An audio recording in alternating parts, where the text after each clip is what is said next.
Man, isn't it crazy how one song can bring back such vivid memories? Sometimes I wonder, do others who were there remember those same things too? Or even if at all?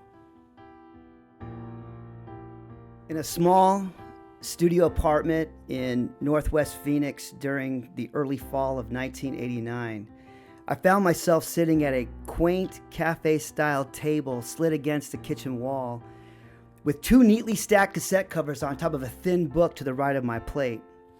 The top cover belonged to Bauhaus's The Sky's Gone Out. We had been listening to it the night before while attendance girl sat at her desk focused on her homework while I quietly reclined in her futon across the room, completely immersed in the hypnotizing and haunting melody of Swing the Heartache as it delicately and slowly weaved through her apartment like a curious, hungry snake. The cassette beneath it was turned around so I couldn't see what it was, and I couldn't see the sleeve. And so out of curiosity, I picked up the top one to see what was under it, and with a surprised look on my face, thought, Motley Crue? Theater of Pain? I yelled towards the open bathroom door, I didn't know you liked Motley Crue. She came to the opening, one hand on the door frame and an eyeliner pencil in the other, and simply said, Home sweet home, as if I should have already intuitively known. And I was like, yeah? Not getting it. She looked right at me and she said, well, you know the part where it says, my heart's like an open book for the whole world to read? Again, I yelled, yeah? Thinking to myself, please, I've heard this song hundreds and hundreds of times. And then she said, well, that line really moves me. It means something to me. And then looking away for a brief moment, she paused as if she were looking into nothing and then disappeared back into the bathroom. I thought about those words as I slowly and deliberately set the tape down, feeling somewhat enlightened because after she put it that way, I kind of felt like I understood what she meant. Then I picked up the book that the cassettes were stacked on, looked at it, and again I yelled at the open door. And what about Of Mice and Men? This time she didn't come to the door. She just kept putting on her makeup and yelled back, I had to read it for one of my classes. She had started college. I think I already mentioned that before. Then she yelled again, you can take it and read it if you want. I'm done with it. And I was like, unconsciously, I rolled my eyes as I randomly flipped through the pages. And then I started reading the summary, but then something forced me to glance up at the clock on the microwave, and I yelled out, oh, I gotta go, man. Tossing the book on the table, I jumped up, ran to the bathroom door, gave her a quick kiss, and said, yo, I gotta go, I'm late. Then I ran through the tiny kitchen towards the front door, but right before I got to it, I stopped, and for some reason, looked back at the book, thought for a split second, then I went back, snatched it off the table, and ran out of her front door.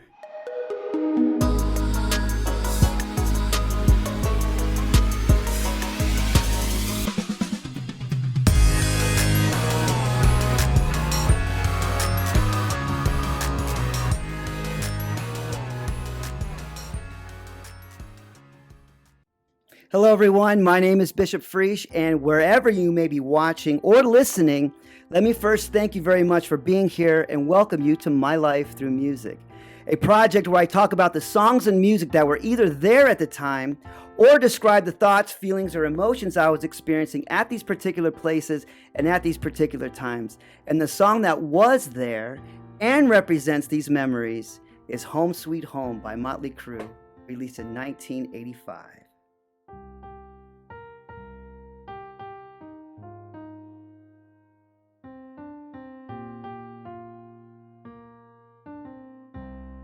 Every time I hear this song, without fail, it always automatically takes me back to these memories. And yeah, it would be really cool if this song represented to me some grand return home from a long, hard journey or something like that. But it really isn't that for me. Instead, the nostalgic piano and the perfectly placed power chords really drive home these few memories of this time of my life with Attendance Girl. And to be honest, in my personal opinion, because of his unique pitch and unique tone, I really can't imagine this song being sung by anybody else but Vince Neil. If you've seen the previous video, you'll know that my girlfriend at the time, who I call Attendance Girl in this project, and the reason I call her that is explained way back in a video when I talk about how we first met. Well, she and I had been broken up. We hadn't seen each other for a while, and out of the blue, she came to see me, surprising me at my front door. And after I got over the initial shock of seeing her, we ended up having this very deep, profound, honest, and quite frankly, mature conversation where we talked about several things. One of them being forgiveness, which I'll expand a little bit more later on in the video. But we also opened up about our feelings, what we needed from one another. And in doing so, we both realized this incredible, unexplainable connection that we had at the time. And we still, in fact, needed each other. When you share deep things in your life and you go through certain things with people, whether you intend to or not, you end up developing and forming a bond and a connection with them. And that bond and that connection in some way will always be there. And so as we spoke, it became evident that obviously a lot of things had changed since we were apart. The dynamics of our relationship, for example, had changed for both of us. The things we needed from one another had shifted since she moved to an apartment further away. Our college schedules didn't line up like before, and hanging out became more challenging. We still had fun, but we really had to plan a lot better. She also needed more of a mature form of support, especially after her parents moved back to the Midwest. At that time, I realized that I needed to listen better. I needed to empathize better. I needed to encourage differently. And quite honestly, just be more comforting the best that I could. But at 18, could I be that person? One afternoon, during this specific time, I was bored.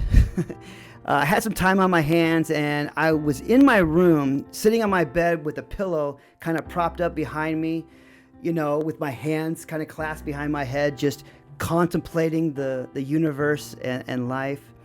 And for some reason, I glanced over, and on the top of my desk, I saw this book that I grabbed off of her table a couple days ago.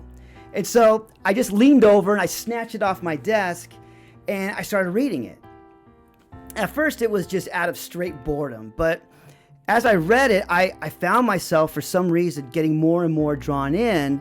And then all of a sudden, I'm shaken out of the book by a knock at my door. "Hey, son, you here?" "Yeah, come on in." My dad poked his head in the door and he says, "I saw that your car was here." And I'm like, "Yeah, I'm just hanging out, man. Everyone's busy or at work." And he's like, "Yeah, it's definitely a new phase of your life. Look at all your friends. Where are they? Where are your friends from school?"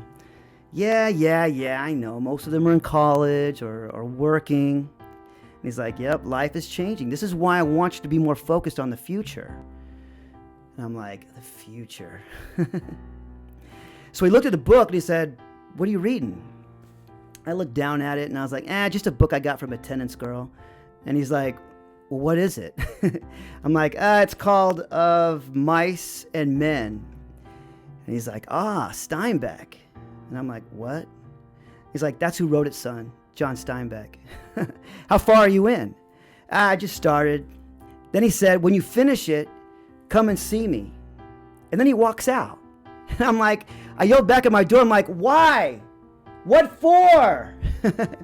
And then he said in a muffled voice as he's walking away, because I want to ask you something.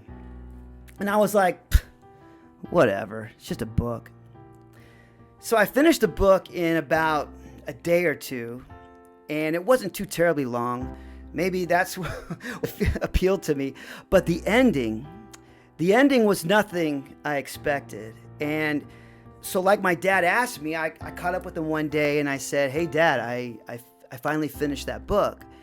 And then without hesitation, he stopped what he was doing and looking at me, he asked me a question that I'm assuming is probably an essay question on every test that is associated with this book. And he said, you remember the ending, right? And I'm like, yeah, of course. Well, if you were George, what would you have done and why? And I'm like, oh my gosh. I want to get back to the idea of forgiveness real quick.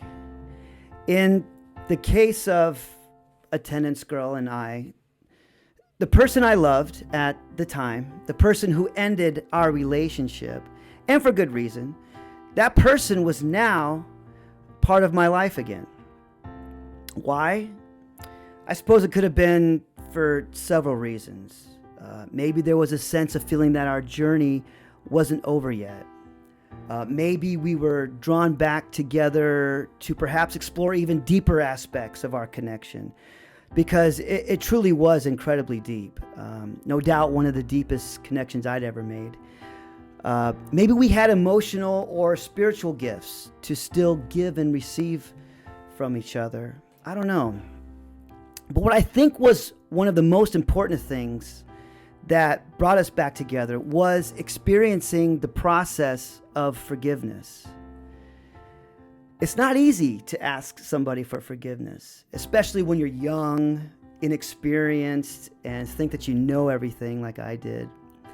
The concept of forgiveness really is a process, and that process and that journey includes a lot of things. It includes introspection, humbling ourselves, admitting our faults, along with admitting the specific thing that we did wrong, and acknowledging the weaknesses that we have. Sometimes the weaknesses that we have in our own character sometimes. When we seek true forgiveness from someone, we essentially go through a process of change, not only from within, but in our behaviors without, with the goal of not repeating the things that we're asking forgiveness for and improving ourselves in general.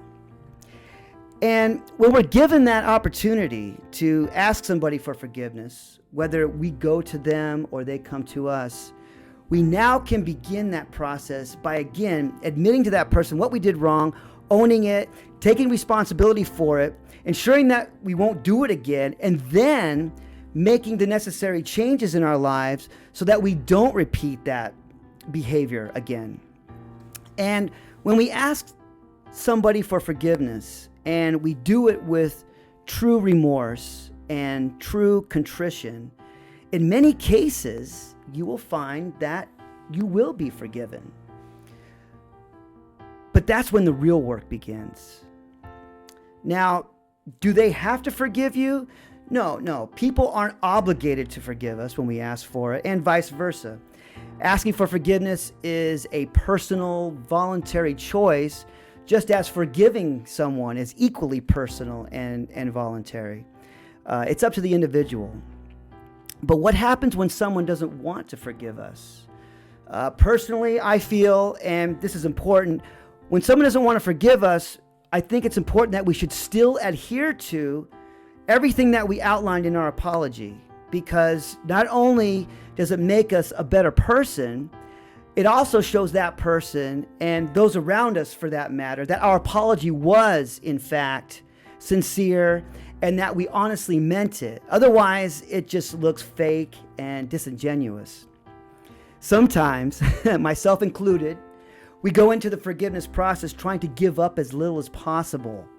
Sometimes as if we were in a negotiation, if you will.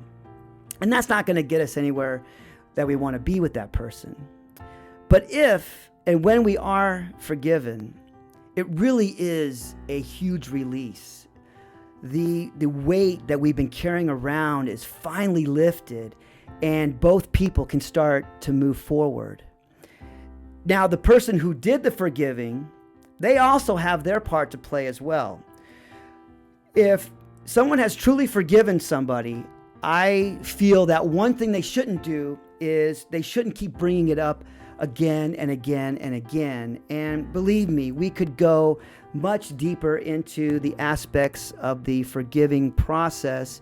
I know I spent a lot of time on this, but the last thing I want to say about forgiveness is, for me personally, sometimes the most important and the most powerful forgiveness that we ask for and that we grant is the forgiveness that we grant to ourselves.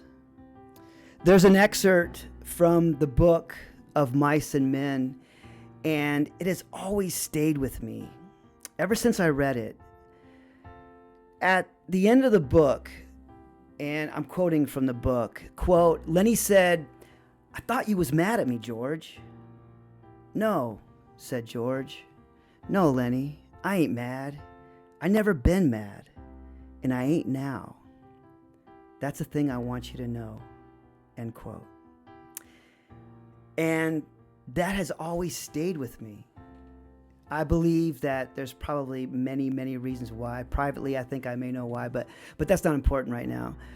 But what's important is maybe this song, the song I'm talking about today, Home Sweet Home, does have more meaning to me than just being there after all. Sometimes when our hearts are like an open book, as the song mentions, at that point, that's the point where we are truly transparent, truly authentic, and truly sincere. I don't know, but every time I hear it, these are the memories that come up. And as the lyrics start out, the beginning of the song, it says, quote, "You know I'm a dreamer," end quote. Yeah, I am a dreamer. I've always been a dreamer. And then it says, quote, "But my heart's of gold," end quote. Is it? Is my heart of gold? I don't know yet. I guess that's a question that I've been constantly asking myself over and over throughout my life and over throughout this project. I don't know, maybe by the end I'll have an answer. I don't know. But these are just a few of the many reasons why I have to thank Motley Crue for this powerful, powerful song, and why it's right here in my Life Through Music playlist. I'll leave a link in the description below.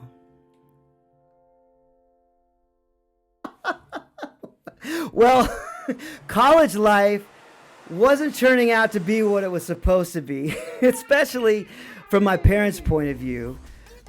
Instead of studying and pursuing higher education and higher learning, I basically just met more people to party with, and I had a decision to make.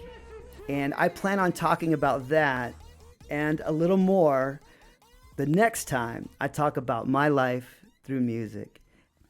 As always, thank you very much for being here.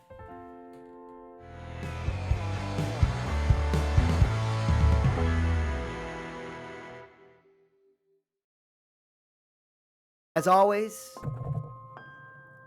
I look forward to... God dang it. Very much for being here, and I look forward to one afternoon during this specific time. As always, thank you very much for being here. I look forward to seeing you in the next video. Thanks.